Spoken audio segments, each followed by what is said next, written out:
सब सुन रहल छी अंचल म्यूजिक के शानदार प्रस्तुति।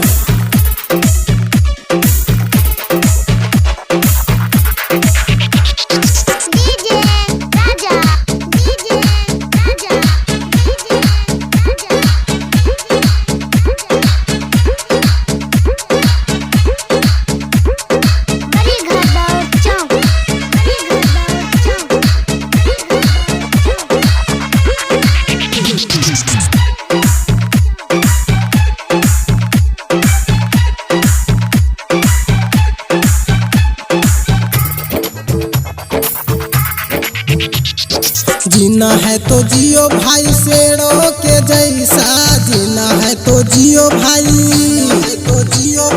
जीना है तो जियो भाई शेरों के जैसा। कि शर्मा जी के बेटा उठा के चुम्मा लेता, कि शर्मा जी के बेटा उठा के चुम्मा लेता।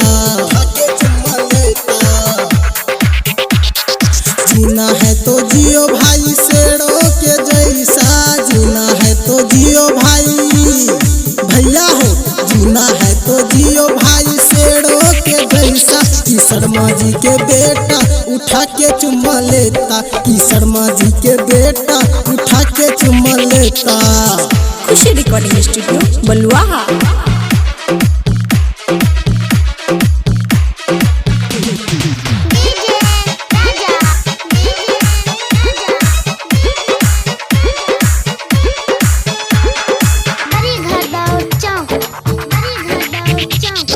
दिन दिन की जिंदगी है जीना है शान से, दिन दिन की जिंदगी है, जिंदगी है।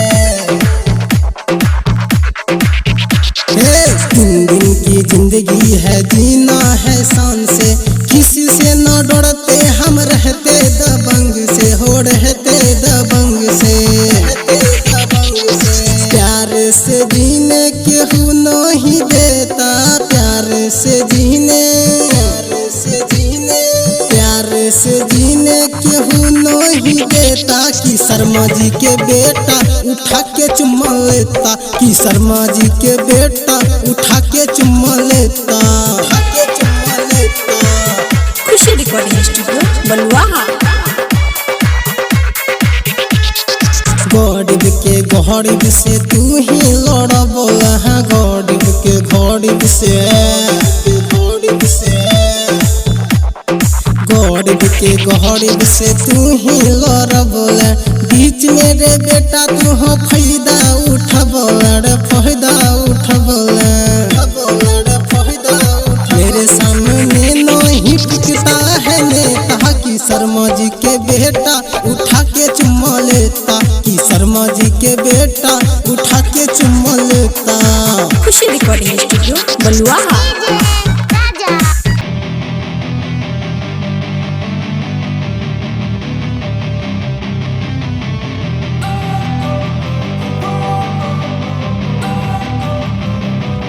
Don't wanna sleep in, cause I got something to prove. I gotta take what I hate and finally make a move. I think of you and all the shit you don't do. Well, I'ma make hella sure that I don't become you.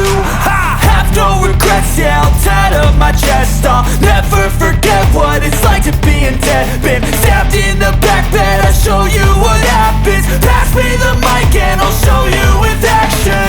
I feel this pain, you already know.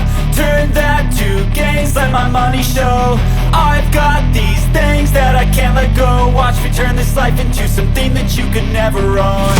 I feel this pain, you